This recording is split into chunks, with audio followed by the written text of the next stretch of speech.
German Chancellor Angela Merkel said in a new interview Sunday that the European Union (EU) would follow Canada's move and forge ahead with its plan to implement countermeasures to President Trump's tariffs.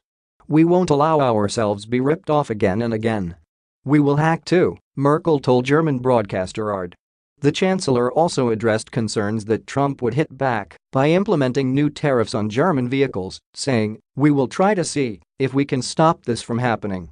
And then hopefully the EU will respond again in the same unified way." Her comments came amid the escalating fallout from a contentious meeting between Trump and other world leaders at the Group of Seven (G7) summit in Canada over the weekend.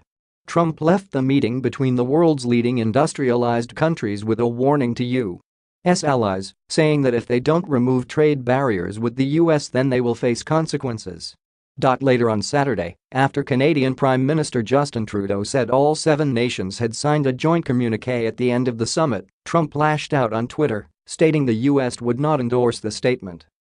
Based on Justin's false statements at his news conference and the fact that Canada is charging massive tariffs to our U.S. farmers, workers, and companies, I have instructed our U.S. reps not to endorse the communiqué as we look at tariffs on automobiles flooding the U.S. market.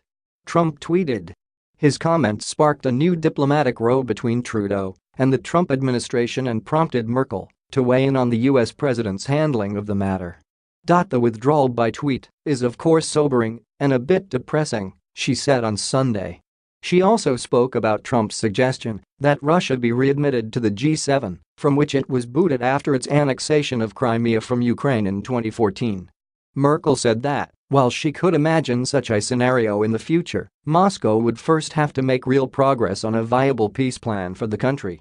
The German chancellor's comments on Sunday come after Trudeau announced that Canada would implement its own retaliatory tariffs on the U.S. Trump had given Canada, the EU and Mexico temporary exemptions from the steel and aluminum tariffs he first announced in March, but said at the end of May that he would be ending those exemptions.